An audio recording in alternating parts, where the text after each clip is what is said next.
এই মুহূর্তে তৃণমূল কংগ্রেসের সাংবাদিক সম্মেলনে বক্তব্য রাখছেন রাজ্যের মন্ত্রী ব্রাত্য বসু। সরাসরি চলে যাব সেখানে। সাংবাদিক বৈঠক করে যদি এই সত্যটা যদি সবার সামনে যদি না আনতেন যে আদালতের রক্ষা কবচ পেয়ে আছে সেইটা তোলা হোক, এইটা যদি না হতো তাহলে আজকের এই গ্রেপ্তারিটা সম্ভবপরই হতো না। আবার প্রমাণিত হলো তৃণমূল কংগ্রেস প্রশাসনে দলতন্ত্র চালায় না, দল আলাদাভাবে চলে, সরকার আলাদাভাবে চলে।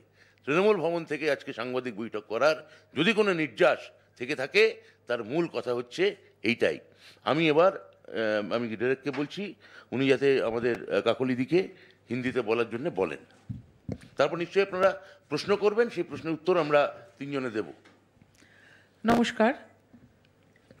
প্রথমে ধন্যবাদ দিতে চাই আমি পশ্চিমবঙ্গের মাননীয় মুখ্যমন্ত্রী মমতা বন্দ্যোপাধ্যায় এবং তার প্রশাসনিক দক্ষতাকে, যে সুযোগ পাওয়ার সাথে সাথেই কিন্তু তৎপর হয়ে রাজ্যের পুলিশ শেখ শাহজাহানকে আজকে অ্যারেস্ট করেছে। এবং সাথে সাথেই আমি ধন্যবাদ দেব আমাদের সর্বভারতীয় সাধারণ সম্পাদক সাংসদ অভিষেক বন্দ্যোপাধ্যায়কে, যিনি সর্বজন গোচরে এনেছেন যে পুলিশের হাত পা বাঁধা ছিল পশ্চিমবঙ্গ সরকারের।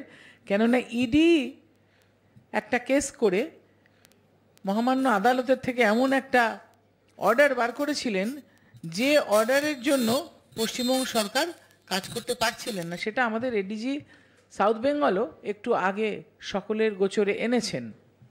मैं शुक्रगुजार हूँ हमारे मुख्यमंत्री ममता बनर्जी की और हमारे जो सांसद नेता है अभिषेक बनर्जी, क्योंकि अभी फिर से सबके सामने ये खुलासा हो गया कि बंगाल की जो सरकार है ये न्याय के पथ और स्वच्छता के पथ पे चलते हैं।